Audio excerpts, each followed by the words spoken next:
예수 그리스도로 우리 하나님 말씀 증거하겠습니다.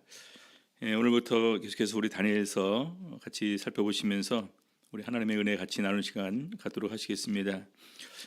저번 시간에 다니엘서 개론을 말씀을 좀 드렸고요. 오늘 이 시간에는 다니엘서 1장 같이 한 절 한 절씩 더 보도록 하시겠습니다. 먼저 우리 1절에서부터 읽겠습니다.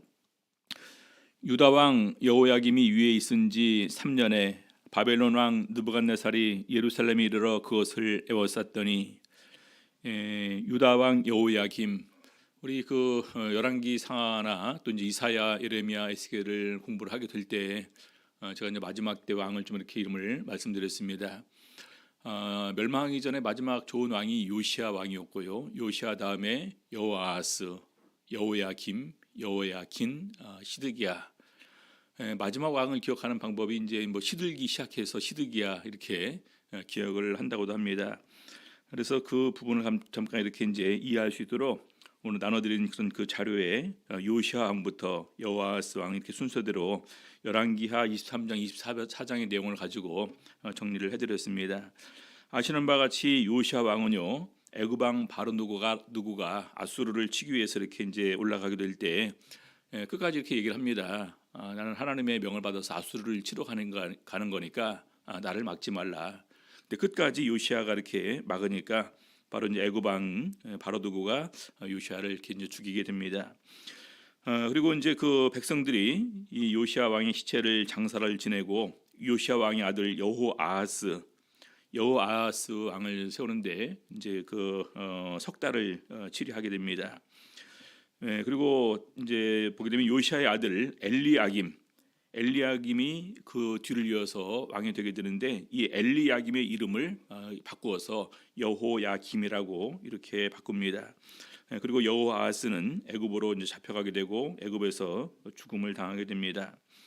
여호야김 왕이 이제 25세 왕이 올라돼서 예루살렘에서 11년을 이제 그 치리하게 되는데 바로 이때 제일 첫 번째 이제 침략을 맞이하게 됩니다. 그래서 이 여호야김이 위에 있은 지 3년에 바벨론 왕 느부갓네살이 오게 되는데 이때가 주전 605년 제 1차 침입 주전 605년 이렇게 기억하시면 됩니다. 그리고 나서 여호야긴이 이제 왕이 되게 되는데 여호야긴도 석 달을 치리하게 되죠. 그리고 나서 그 다음 이제 여호야긴의 그 아잡이 이제 삼촌 되죠. 그래서 대신하여 왕을 삼고 그 이름을 붙여 시드기야. 그래서 요시야, 여호아하스, 여호야김, 여호야킨, 시드기야 이렇게 이제 이어서 왕이 되게 됩니다. 자, 그래서 오늘 제일 첫 번째 그 1절 보게 되면은요, 유다 왕 여호야김이 위에 있은 지 3년에 느부갓네살이 예루살렘에 이르러 그것을 에워쌌다. 자, 그리고 나서 2절 보겠습니다. 주께서 유다 왕 여호야김과 하나님의 전 기구 얼마를 그의 손에 붙이심에, 우리 바벨론의 침략이 바로 이제 그 바벨론이 강성해져서 이제 그 전 세계를 이제 그 정복하면서 이 가나안 땅에 온 것도 있지만 사실은 하나님께서 바로 거기에 붙였다 이렇게 말씀하십니다.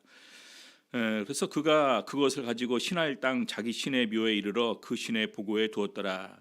여기 보니까 여호야김과 하나님의 전 기구 얼마를 그의 손에 붙이셨다 이렇게 기록이 되어 있습니다. 열왕기하 24장 1절부터 4절까지 보게 되면은요, 이때에 바벨론의 침략을 받게 되는 배경을 이렇게 설명을 하고 있습니다. 열왕기하 24장 1절부터 4절까지 보겠습니다. 여호야김 시대에 바벨론 왕 느부갓네살이 올라오매 여호야김이 3년을 섬기다가 돌이켜 저를 배반하였더니 여호와께서 그 종 선지자들로 하신 말씀과 같이 갈대아의 부대와 아람의 부대와 모압의 부대와 암몬 자손의 부대를 여호야김에게로 보내어 유다를 쳐 멸하려 하시니 3절 이 일이 유다의 임함은 곧 여호와의 명하신 바로 저희를 자기 앞에서 물리치고자 하심이니 이는 므낫세의 지은 모든 죄로 인함이며 또 저가 무죄한 자의 피를 흘려 그 피로 예루살렘에 가득하게 하였음이라. 여호와께서 사하시기를 즐겨하지 아니하시니라. 결과적으로 이 유다의 멸망은 바로 이 므낫세 왕으로 인해서 사실은 결정된 것이고, 바로 그 악한 죄로 인해서 유다에 대한 그런 징벌을 하나님께서 절대 철회하지 않으신다, 이렇게 말씀하십니다. 그래서 하나님께서 세우신 그 때가 되어서 이제 여호야김 왕 때에 바벨론의 느부갓네살이 이렇게 예루살렘에 공격을 해서 오게 된 것입니다. 자, 그래서 이렇게 이제 그 포로로 잡혀가게 되는데요.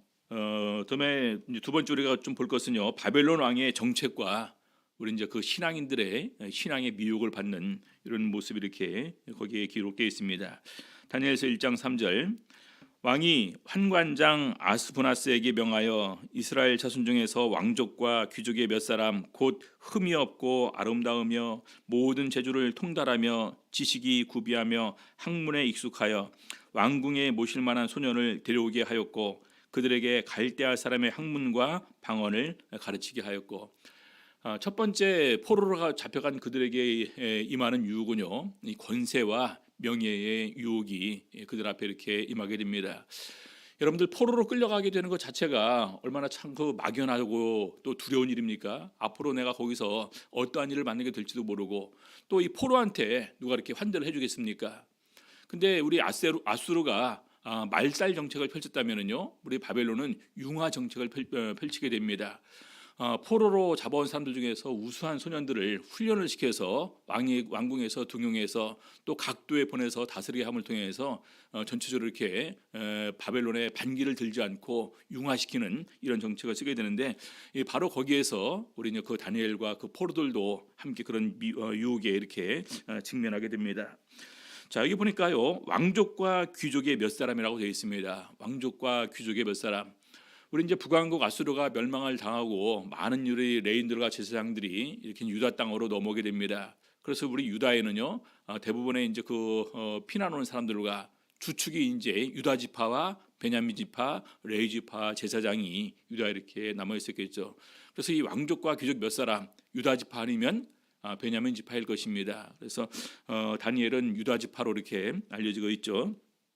자, 그런데 4절 보니까요, 곧 흠이 없고 아름다우며 모든 재주를 통달하며 지식이 구비하며 학문에 익숙하여. 그러니까 바로 이것은 왕족이기 때문에 어릴 때부터 이런 정도의 교육을 받은 부분을 얘기를 하고 있습니다. 근데 여기 보니까요, 흠이 없고 아름답다, 모든 재주에 통달했다, 지식이 구비하고 학문에 익숙했다. 여러분, 이 정도로 인정받으려면은요, 13살, 14살은 이런 불가능하겠죠. 그래서 최소로 잡을 때 적어도 17, 18세, 조금 많으면 19세, 20세로 이렇게 추측을 합니다. 자, 근데 그런 가운데서도 참 흠이 없고 아름다웠다. 외모도 이렇게 절대로 이렇게 빠지지 않았고, 거기에다가 모든 재주도 통달했고, 그다음에 지식도 있고 학문에 익숙했다. 이미 이들은 소년들 중에서도 이 뛰어난 사람들을 이렇게 거기서 이렇게 추리게 됩니다. 여러분, 우리가 포로로 끌려가게 되는데 거기서 특별히 우리가 선택을 받아서 이렇게 그 좋은 자리로 가게 된다. 또 생명이 안전한 자리로 가게 된다. 또 누릴 수 있는 자리에 가게 된다. 얼마나 좋을까요? 여러분, 우리가 군대를 가게 되더라도 항상 우리 부모님들이 걱정되는 것은 어디에 이렇게 이제 배치를 받게 될까가 참 걱정이지 않습니까? 이왕이면 그런 편하고 힘들지 않고 이렇게 또 이제 많은 괴로움을 당하지 않는 자리였으면 좋겠다. 우리 군대 가게 되는 문제 하나도 그렇게 이제 우리 부모님들이 걱정하고 그러는데, 하물며 포로로 끌려가서 인생의 앞길이 막막하게 될 때 바로 이런 기회가 왔을 때 얼마나 좋은 기회입니까? 그렇죠? 그래서 참 이런 기회 오게 되면 바로 이렇게 우리가 어떻게든지 놓치지 않으려고 이 부분을 갖다 굳게 잡으려고 이렇게 얘기를 할 것입니다. 자, 그런데 이런 상황에서 우리가 신앙을 생각할 수 있을까? 여러분, 이것이 참 이렇게 귀한 선택입니다. 어떻게 보면은 그냥 자기가 이런 부분에서 굳이 자기들의 신분, 자기들의 신앙, 자기들 어떤 그런 가족들 이런 거 다 이렇게 일단 잠시 접어두고 내가 일단 성공해서 다 챙겨주면 되지 않냐, 이런 마음도 생각할 수가 있는 그런 상황입니다. 자, 그런데 바로 이런 상황에서 다니엘은 바로 그 다른 뜻을 정하게 되면서 이런 권세와 명예가 앞에 이렇게 있을 때 절대적으로 신앙적 타협을 하지 않았음을 우리는 보게 됩니다. 우리 성경에 보게 되면은 이 모세도요, 애굽의 모든 것을 다 배웠다, 이렇게 기록되어 있습니다. 사도행전 7장 22절 보겠습니다. 모세가 애굽 사람의 학수를 다 배워 그 말과 행사가 능하더라. 애굽 사람의 학수를 다 배워 그 말과 행사가 능하더라. 그리고 모세도 가만히 있으면은요, 공주의 아들로서 심지어는 그 차기 왕궁까지도 이렇게 넘볼 수 있는 너무나 좋은 환경에서 이렇게 있었다고 볼 수가 있을 것입니다. 자, 그런데 우리 히브리서에 보게 되면은요, 이렇게 얘기를 하고 있습니다. 히브리서 11장 24절부터 26절까지 보겠습니다. 믿음으로 모세는 장성하여 바로의 공주의 아들이라 칭함을 거절하고 도리어 하나님의 백성과 함께 고난받기를 잠시 죄악의 낙을 누리는 것보다 더 좋아하고 그리스도를 위하여 받는 능욕을 애굽의 모든 보화보다 더 큰 재물로 여겼으니 이는 상주심을 바라봅니다. 여러분들, 이 부귀영화가 앞에 있어도 그것을 갖다가 자신 있게 포기할 수 있었던 것, 바로 이 하나님을 믿는 신앙이 모세의 마음속에 있었다. 그리고 하나님의 백성과 함께 고난 받기를 잠시 죄악의 낙을 누리는 것보다 더 좋아했다. 이렇게 얘기를 하면서 그리스도를 위해서 받는 능욕을 애굽의 모든 보화보다 더 큰 재물로 여겼다. 바로 하나님의 상주심을 바라보면서 그렇게 했음을 얘기를 하고 있습니다. 여러분, 저희가 살면서 이 권력과 명예가 딱 눈앞에 오게 되면서 나의 일신이 보장되게 되는 이런 기회가 올 때 사람이 그것을 갖다가 떨쳐버리기가 굉장히 어렵습니다. 또 권세가 쥐어지게 되면은요, 이 사람이 변한다라는 말도 있습니다. 그래서 우리가 한 사람을 제대로 평가하기 위해서는 몇 가지를 그 사람에게 줘봐야 된다. 권세도 쥐어져 보고, 명예도 쥐어져 보고, 재물도 쥐어져 보고, 그 앞에 음식도 쥐어져 보고, 그래서 그런 것을 통해서 그 사람이 어떻게 반응하는지를 통해서 그 사람이 됨됨이를 알 수 있다. 이렇게 얘기를 합니다. 자, 그래서 우리 이 하나님을 믿는 사람들은 나한테 비록 그런 권세와 명예가 있다 할지라도 오히려 그것은 작은 것으로 여기면서 바로 그것을 가지고 다른 사람들 갖다가 압박하거나 탈취하거나 이런 것으로 사용을 하지 않습니다. 우리 고린도전서 9장 18절을 보게 되면은요, 사도 바울은 그렇게 고백을 하고 있습니다. 고린도전서 9장 18절, 그런즉 내 상이 무엇이냐? 내가 복음을 전할 때 값없이 전하고 복음으로 인하여 내게 있는 권을 다 쓰지 아니하는 이것이로라. 여러분, 복음보다 더 어떻게 보면 세상적으로는 귀한 것이 권세입니다. 근데 이 권세를 복음을 전하기 위해서 그것을 다 쓰지 않고 오히려 그 권세를 내려놓고 또 권세를 아무것도 아닌 것으로 여길 수 있는 이런 마음을 가지시다라는 것은 이런 모든 것이 사실은 하나님께로 나오는 것이고, 오늘 내가 하나님께로부터 받은 이런 영생과 천국의 복이 더욱더 귀하고 소중한 것을 깨달을 때 우리가 세상적인 권세와 명예 아무것도 아닌 것으로 또 있다 할지라도 내가 그것을 사용하지 않는 쪽으로 또 없는 것처럼 생각할 수 있는 이런 마음을 가질 수가 있게 되는 것입니다. 자, 두 번째 유혹은요, 음식에 관한 유혹입니다. 다니엘서 1장 5절 보겠습니다. 또 왕이 지정하여 자기의 진미와 자기의 마시는 포도주에서 그들의 날마다 쓸 것을 주어 3년을 기르게 하였으니 이는 그 후에 그들로 왕이 앞에 모셔서게 하려 함이었더라. 여러분, 여기 보니까 왕이 지정하여 자기의 진미와 자기의 마시는 포도주를 몇 년간요? 3년 동안 끊임없이 제공하도록 이렇게 결정이 되었습니다. 여러분, 참 먹는 것도 우리가 이제 가난할 때는 일단 배만 채우면 되는데요, 만족하는데요, 일단 풍요로워지게 되면은요, 내 입맛에 맞는 정말 그 맛집 찾아다니는 것이 우리 이렇게 이제 그 생활입니다. 요즘에는 이제 사람들이 어느 도시를 가게 되면은요, 먼저 검색하는 것이 맛집부터 검색을 합니다. 여기에 유명한 맛집, 어떠한 맛집들이 있고 얼마나 맛있게 하냐라는 것을 이렇게 이제 찾아다니죠. 옛날에는 맛집이 무슨 문제입니까? 그냥 있으면 감사하고 먹을 거 있으면 먹고. 예전에 저도 이렇게 이제 초등학교, 중학교 때 저희 어머니랑 저랑 눈짓의 약속이 있었습니다. 손님들이 이렇게 이제 오시지 않습니까? 그럼 손님들이 오시면 손님들을 위해서 특별한 음식을 이렇게 준비를 하십니다. 근데 마침 이제 그때쯤 이제 제가 학교에서 돌아와서 딱 이제 집에 들어와서 인사를 하고, 그다음에 제일 먼저 이제 어머니 이제 표정을 봅니다. 어머님이 눈을 깜빡하게 되면은요, 제 것도 있는 거예요. 한 번 하면은요. 근데 어머님이 눈을 깜빡 두 번 하게 되면은 내 건 없으니까 밖에 나가서 놀다가 오라는 얘기입니다. 어릴 때 저는 참 수제비랑 이제 그 핫도그, 핫케이크, 그다음에 호떡 이런 걸 참 많이 해주셨는데 나중에 보니까 그것도 그냥 이제 저희를 더욱더 배불리게 먹기 위해서 쌀을 팔아서 오히려 밀가루로 사와서 많이 해준 것을 알게 된 것은 참 나중에 뒤늦게 제가 조금 더 이렇게 나이가 들고서 안 일이었습니다. 그때는 배부르게 먹으면 되는 거였어요. 근데 지금은 이제 그 특별한 이 진미를 찾는 그러한 시대가 되었습니다. 근데 아무리 우리가 진미를 찾는다 할지라도 이 세상적으로 왕이나 대통령이 먹는 이런 것보다 더 맛있는 게 있을까요?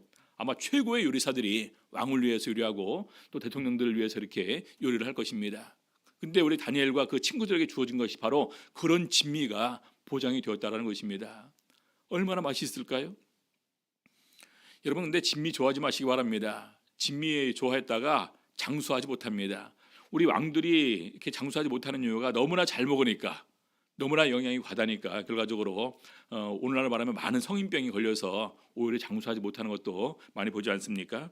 자, 그래서 바로 이런 진미가 주어지는데 그들의 상황은 포로의 상황입니다. 포로로 끌려간 가운데서 항상 왕이 진미를 먹는다. 이것은 정말로 물리칠 수 없는 유혹입니다. 자, 그런데 바로 이런 부분도 우리 다니엘은 거절을 하죠. 히브리서 13장 9절 보겠습니다. 히브리서 13장 9절, 여러 가지 다른 교훈에 끌리지 말라. 우리 마음은 은혜로서 굳게 함이 아름답고 식물로서 할 것이 아니니 식물로 말미암아 행한 자는 유익을 얻지 못하였느니라. 여러분, 우리들의 마음을 식물로 채우는 것이 아니라, 먹고 배부른 것으로 만족하는 것이 아니라 바로 하나님의 은혜로 채워서 우리 마음을 굳게 하라는 것입니다. 우리 마음을 굳게 하는 것은 바로 하나님의 은혜와 능력과 사랑을 체험하게 되었을 때 진실로 그것이 확신 있게 내 마음에 자리 잡게 되면서 더 영적인 배부름을 우리는 이렇게 누릴 수가 있게 됩니다. 그래서 식물로 말미암아 행한 자는 유익을 얻지 못하니라. 가장 이 식물을 통해서 망한 사람이 누군지 아시죠? 에서와 야곱의 그 팥죽 한 그릇을 보게 되면서 장자의 명분을 소홀히 생각하면서 이 장자의 명분을 판 에서의 망령된 행실을 히브리서 기자는 지적을 하고 있습니다. 고린도전서 8장 8절, 자, 식물은 우리를 하나님 앞에 세우지 못하나니 우리가 먹지 아니하여도 부족함이 없고 먹어도 풍족함이 없으리라. 그러므로 만일 식물이 내 형제로 실족케 하면 나는 영원히 고기를 먹지 아니하여 내 형제를 실족지 않게 하리라. 그래서 이 우상에게 바쳐진 제물을 믿음으로 먹느냐 아니면 안 먹느냐라는 부분에서 믿음 약한 사람이 믿음 강한 사람이 하는 것을 보고 따라하다가 실족하게 된다면은 나는 차라리 믿음 약한 사람들을 위해서 고기 먹지 않겠다, 이렇게 고백을 하는 것입니다. 참 고기 좋죠. 다 고기 좋아합니다. 근데 바로 그런 고기를 할지라도 그것이 이 식물을 통해서, 먹을 것을 통해서 나와 형제, 또 그것이 나와 하나님과의 관계, 이 신앙에 영향을 미친다면 과감하게 그것을 갖다가 먹지 않겠다라는 것입니다. 자, 세 번째는요, 이름을 바꾸게 됩니다. 다니엘서 1장 6절입니다. 이름을 바꾼다는 것은 바로 그들의 이제 신앙의 정절을 훼손하기 위한 것이고, 바로 그들의 정체성에 이 혼돈을 주기 위한 이런 그 치밀한 계획이 거기에 있는 것이겠죠. 다니엘서 1장 6절, 그들 중에 유다 자손 곧 다니엘과 하나냐와 미사엘과 아사랴가 있었더니. 다니엘, 하나냐, 미사엘, 아사랴, 여러분 특별히 이 이름을 기억을 해두시기 바랍니다. 다니엘, 하나냐, 미사엘, 아사랴, 그죠? 자, 환관장이 그들의 이름을 고쳐 다니엘은 벨드사살이라 하고, 하나냐는 사드락이라 하고, 미사엘은 메삭이라 하고, 아사랴는 아벳느고라 하였더라. 여러분, 이 이름이 다니엘서를 쭉 읽다 보게 되면요, 그 다음에는 거의 이름이 다니엘로 이렇게 호칭이 돼서 나옵니다. 이름을 바꾸기 위해서 이렇게 그들이 이런 작업을 했지만 그들은 그 이름을 절대적으로 이렇게 바꾸지 않았음을 우리가 이렇게 이제 발견하게 됩니다. 물론 바벨론 사람들이 이름을 부를 때는요, 이제 그 벨드사살, 그다음에 사드락, 메삭, 아벳느고로 이렇게 부르기도 합니다만 그들이 자신에 대해서 이렇게 표현할 때는요, 절대적으로 그 이름을 바꾸지를 않습니다. 여러분, 이 이름은요, 엄청난 비밀이 있고 여기에 그들의 신앙적인 정체성이 여기에 있는 것을 발견하게 됩니다. 자, 다니엘은요, 하나님은 나의 심판자시다라는 말입니다. 하나님은 나의 심판자시다. 벨드사살은 벨이 말죽이라고 하는데요, 바벨론의 수호신입니다. 벨이 그의 생명을 보호할 것이다.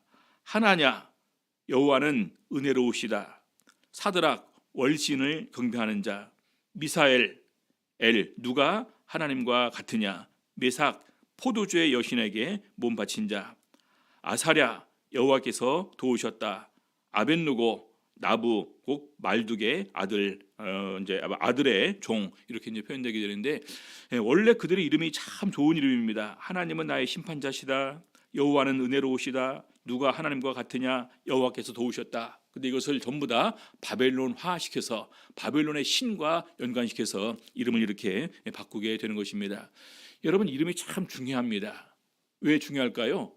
하나님께 우리가 구원받게 되고 하나님의 자녀가 되고 또 하나님의 성령을 받게 됨을 통해서 우리는 하나님의 아신 바가 된 사람이고, 더 나아가 그런 우리들의 이름이 바로 하나님의 생명책에 기록이 되어 있다는 것입니다. 빌립보서 4장 3절 보겠습니다.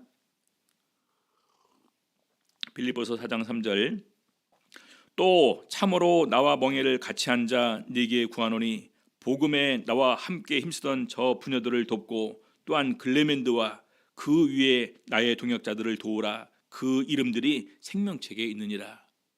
여러분, 이름이 생명책에 기록되는데 만일에 하나님께서 이름을 사드락 다니엘과 하나냐와 미사엘과 아사랴로 기록을 하실까요? 아니면 사드락과 메삭과 아벳느고 이 이름으로 기록을 하실까요?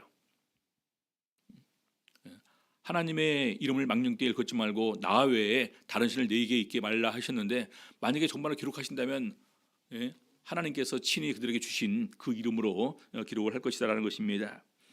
계시록 3장 5절 보니까요, 이기는 자는 이와 같이 흰옷을 입을 것이요 내가 그 이름을 생명책에서 반드시 흐리지 아니하고 그 이름을 내 아버지 앞과 그 천사들 앞에서 시인하리라. 그래서 보게 되면은요, 다니엘 이름이 나중에 그 이후에 보게 되면 계속해서 벨드사살이라는 이름이 그 순간에 한 번인가 이렇게 이제 나오고, 그 외에는 거의 다니엘로 이렇게 이름이 표현이 되게 됩니다. 이런 신앙적인 정체성에서 끝까지 흔들리지 않고 자기 이름을 고수하는, 오히려 보면은 하나님께 끝까지 충성하는 이 다니엘의 모습을 우리가 볼 수가 있는 것입니다. 자, 다니엘서 1장 8절을 보겠습니다. 자, 이러한 상황 세 가지 유혹 이렇게 왔죠. 권세와 명예, 그다음에 먹는 것, 그다음에 이름을 바꾸는 것, 그런 부분에서 다니엘은 뜻을 정하게 됩니다. 다니엘서 1장 8절 읽겠습니다. 다니엘은 뜻을 정하여 왕의 진미와 그의 마시는 포도주로 자기를 더럽히지 아니하리라 하고 자기를 더럽히지 않게 하기를 환관장에게 구했다. 자, 뜻을 정했다라는 것입니다. 어떤 뜻을 정했다는 말입니까? 나를 더럽히지 아니해야 되겠다. 하나님 앞에서 나는 귀한 존재인데 바로 내 그 신앙을 이방 신을 통해서, 또 이방의 어떤 그 산의 진미를 통해서 또 이름을 바꾼다 해서 내가 거기서 이렇게 더럽힘을 받지 않아야 되겠다 하면 신앙적 정절을 지키는다는 마음으로 이렇게 계획을 세웁니다. 그리고 환관장에게 구합니다. 근데 환관장이 들어줄까요, 안 들어줄까요? 근데 다니엘이 뜻을 정하고 이미 그걸 갖다 실천에 옮기려고 할 때 하나님께서 도와주셨음을, 하나님께서 은혜로 함께 하셨음을 이렇게 언급을 하고 있습니다. 다니엘서 1장 9절, 하나님이 다니엘로 환관장에게 은혜와 긍휼을 얻게 하신지라. 자, 그래서 다니엘이 얘기를 하니까 환관장이랑 다니엘이랑 어떤 신분입니까? 환관장 그래도 높은 신분이고 이건 포로로 와서 훈련받는 신분입니다. 이런 자에 거절할 수 있고 오히려 크게 책망도 받을 수 있고 바로 그냥 뭐 거절한다 해도 할 수 없는 그러한 상황입니다. 그런데 하나님께서 하나님을 위해서, 하나님의 기뻐하시는 뜻을 위해서 결심하고 그것을 실행에 옮길 때 우리 하나님께서 도와주셨습니다. 자, 그러니까 환관장이 이렇게 대답을 하죠. 환관장이 다니엘에게 이르되 내가 내 주 왕을 두려워하노라. 바로 느부갓네살 왕을 두려워한다는 얘기겠죠. 그가 너희 먹을 것과 너희 마실 것을 지정하셨거늘 너희의 얼굴이 초췌하여 동무 소년들만 못한 것을 그로 보시게 할 것이 무엇이냐. 그렇게 되면 너희 까닭에 내 머리가 왕 앞에서 위태하게 되리라. 오히려 환관장이 책망하지 않고 자기 권세를 가지고 거절하지 않고 강하게 얘기를 하지 않고 오히려 동정을 구합니다. 니네 때문에 니네가 그렇게 파리해져서 초췌해 보여서 내가 오히려 왕한테 죽음을 당하면 어떻게 하냐. 그러니까 날 좀 봐줘라. 사실 이러면은요 우리 사람들이 더 이상 부탁하기가 참 어렵습니다. 그렇죠? 저 사람도 참 이렇게 미안한 그 마음으로 간곡하게 거절할 때는요 더욱더 그것이 그냥 강하게 거절하는 것보다 더 어렵다라고 이렇게 얘기를 하는데요. 아무튼 이런 상황에서 다니엘이 또 이렇게 얘기를 합니다. 자, 11절 12절 환관장이 세워 다니엘과 하나냐와 미사엘과 아사를 감독하게 한 자에게 다니엘이 말하되 청하오니 당신의 종들을 열흘 동안 시험하여 채식을 주어 먹게 하고 물을 주어 마시게 한 후에 당신 앞에서 우리의 얼굴과 왕의 진미를 먹는 소녀들의 얼굴을 비교하여 보아서 보이는 대로 종들에게 처분하소서 하며, 자, 열흘간 우리를 시험해 봐라 이렇게 얘기를 합니다. 열흘 동안 우리는 채식만 하겠다. 그리고 물만 마시겠다. 다른 사람들은 진미를 먹고. 여러분들 누가 더 얼굴이 좋을까요? 근데 다니엘은 확실히 있었습니다. 우리가 이렇게 나갈 때 하나님께서 함께 하실 것이다. 여러분, 하나님께서 기뻐하시는 뜻을 가지고 우리가 나가게 되면요, 하나님께서 응답을 해주십니다. 하나님께서 받으실 만하게 우리가 나가게 되면요, 하나님께서 받으십니다. 하나님께서 능력으로 역사하실 만하게 우리가 그런 모습으로 나가게 되면 하나님께서 능력으로 역사하시는 것입니다. 그래서 바로 거기서 갔다가 다니엘은 확신하게 됩니다. 그래서 14, 15절 보니까요, 그가 그들의 말을 쫓아 열흘을 시험하더니 열흘 후에 그들의 얼굴이 더욱 아름답고 살이 더욱 윤택하여 왕의 진미를 먹는 모든 소년보다 나아 보인지라. 여러분, 이것이 어떻게 가능할 수 있겠습니까? 사실 이것은 인간적으로는 불가능한 것입니다. 그런데 누가 함께 해주셨다는 말이에요? 하나님께서 함께 해주셨다는 말입니다. 여기 보니까 그들의 얼굴이 더욱 아름답고, 이미 얼굴이 이렇게 또 이렇게 빼어난 수년들이 있는데 오히려 더욱 더 아름답고 살이 더욱 윤택하더라. 여러분, 고기 먹는 사람이 얼굴에 기름기가 잘잘 흐르지 채식하는 사람이 얼굴에 기름 흐릅니까? 근데 오히려 이들의 얼굴들이 더 좋아 보이고 심지어는 모든 소년보다 나아 보인지라.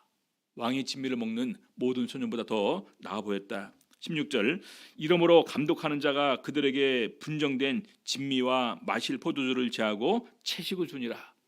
그래서 그 다음부터 그들은 이제는 더 이상 고민하지 않고 바로 3년간 남은 3년간 채식을 하고 또 물을 마시는 가운데서 그들을 하나님 앞에서 거룩한 이런 그 몸을 이렇게 유지하게 됩니다. 여러분, 참 중요합니다. 오늘날 우리가 이 세상 살아가는 가운데에서 내가 하나님 앞에서 얼마나 거룩한 삶을 살 것인가, 내가 이렇게 살아야 되겠다 뜻을 정하고 그것을 실행에 옮길 때 하나님께서 함께 해줄 것이다 라는 마음으로 나갈 수 있는 저희들이 되었으면 좋겠습니다. 자, 그래서 바로 이런 상황에서 하나님께서 그들을 기뻐하면서 받으시니까 하나님께서 더 크신 축복을 그들에게 주십니다. 다니엘서 1장 17절 하나님이 이 네 소년에게 지식을 얻게 하시며 모든 학문과 재주에 명철하게 하신 외에 다니엘은 또 모든 이상과 몽조를 깨달아 알더라. 자, 놀라운 일이 이렇게 벌어지게 됩니다. 이 네 소년에게 지식을 얻게 하셨다. 누가 주셨습니까? 바로 지식과 지혜와 명철은 하나님께서 주시는 것이고 또 꿈을 해석하는 이런 그 특별한 은사도 하나님께서 주셨다라는 것입니다. 그래서 하나님이 17절에 보니까요, 하나님이 이 네 소년에게 지식을 얻게 하시며 모든 학문과 재주에 명철하게 하신 일 외에 다니엘은 또 모든 이상과 몽조를 깨달아 알더라. 그래서 이것이 나중에 어떻게 결정되게 되느냐, 우리 건너뛰어서 이제 19절 보겠습니다. 기한이 돼서 환관장이 그들을 데리고 느부갓네살 왕 앞으로 이렇게 데리고 갔더니 19절 왕이 그들과 말하여 보매 무리 중에 다니엘과 하나냐와 미사엘과 아사랴와 같은 자 없으므로, 무리 중에 다니엘, 하나냐, 미사엘, 아사랴와 같은 사람이 없다라는 거예요. 여러분, 아까 이름을 바꾸지 않았습니까? 근데 여기 이름이 뭐라고 기록되어 있어요? 그냥 그대로 다니엘, 하나냐, 미사엘, 아사랴로 기록되어 있습니다. 바꾼 이름을 사용하지 않고 원래 그들에게 있었던 그 이름을 그들은 그대로 이렇게 사용하면서 끝까지 하나님께 대한 그런 그 신앙을 저버리지 않았음을 이렇게 표현하고 있습니다. 자, 그래서 그들로 왕 앞에 모시게 하고 20절 왕이 그들에게 모든 일을 묻는 중에 그 지혜와 총명이 온 나라 박수와 술객보다 10배나 나온 줄을 아니라. 온 나라 박수와 술객들보다 10배나 나온 줄 아니라. 여러분들, 똑같이 배우고 지식 있는 그런 박사학위를 받은 사람들 가운데서 10배나 더 총명하더라. 이거 대단한 일 아닙니까? 그렇죠? 그래서 하나님께서 지혜를 주셨습니다. 하나님께서 또 깨달아 알 수 있는 이런 지식과 총명을 그들에게 허락을 하심을 통해서 이런 그 결과가 나오게 된 것이라는 것입니다. 여러분, 여호와를 경외하는 것이 지혜와 지식의 근본이다 이렇게 얘기를 합니다. 가슴속에 지혜와 총명을 누가 준 것이냐? 하나님께서 주신 것 아닙니까? 우리가 정말 이렇게 이 세상에서 지식을 갖기를 원하거든 다른 것이 아니라 진심으로 하나님을 섬기는 가운데서 하나님께 지혜를 구하는 이런 그 믿음을 가지고 구할 때 하나님께서 이런 지혜도 우리에게 주시는 것입니다.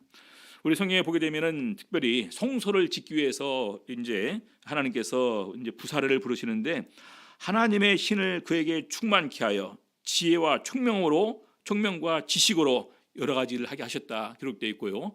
솔로몬에게 또 지혜와 총명을 심히 많이 주셨다 이렇게 얘기를 합니다. 그래서 지혜와 총명과 지식은 하나님께서 주시는 것인데 여러분 이 지혜와 총명 지식을 하나님께서 주십니다.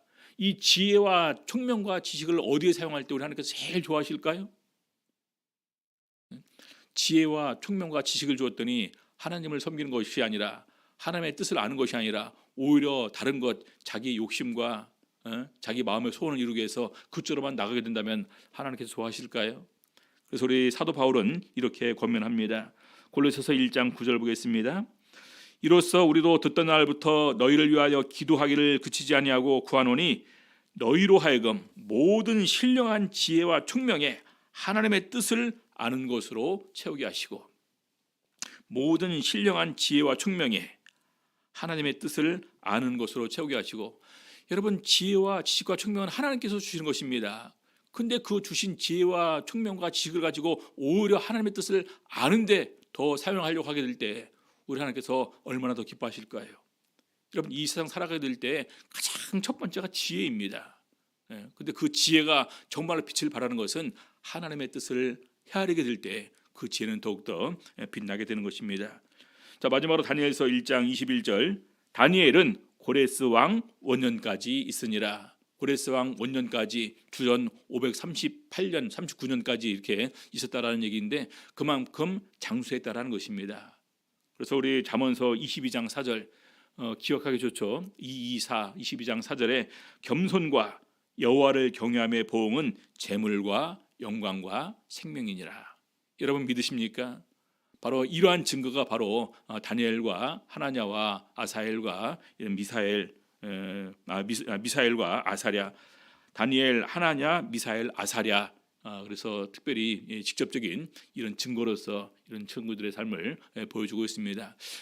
소년이었음에도 불구하고 하나님 앞에서 내가 이렇게 살아야 되겠다 결심함을 통해서 하나님의 응답을 받은 이런 내용이 기록되어 있습니다. 여러분 우리도 마찬가지입니다. 세상 풍조가 계속해서 어떻게 바뀌어간다 할지라도 우리가 뜻을 정하고 내가 하나님 앞에서 이렇게 나아야 되겠다. 하나님께서 기뻐하시는 쪽으로 내가 해야 되겠다. 기뻐하시는 일을 해야 되겠다. 기뻐하는 일을 마음속에 생각해야 되겠다. 하나님께서 기뻐하는 말을 해야 되겠다. 라고 그렇게 나가게 될 때 우리 하나님께서 다니엘과 그 친구들에게 함께 하셨던 것처럼 우리에게도 함께 하시리라 믿습니다. 오나옵기는 하나님께서 우리들의 마음에 그런 마음을 주시고 또 그렇게 행하는 우리들에게 더 크신 사랑과 은총으로 역사해 주시기를 예수 이름으로 바랍니다. 자, 기도하시겠습니다. 오늘 들으신 말씀 생각하면서 다니엘은 뜻을 정하여 자기를 더럽히지 않게 하리라 이렇게 그 계획을 세웠는데 저희들도 오늘 이 시간에 뜻을 정하시기를 바랍니다. 내가 내일부터 아니 오늘 이 시간부터 앞으로 하나님 앞에 이러이러한 모습으로 나아야 되겠다라는 결심 우리 하나님께 같이 구하시면서 기도하시겠습니다. 특별히 기도하실 때 또 우리 강남교회 모든 성도들 교회를 못 나오고 있지만 다 평안하고 형통하고 또 하나님께서 특별히 그 건강 지켜주시기를 같이 함께 기도하시겠습니다.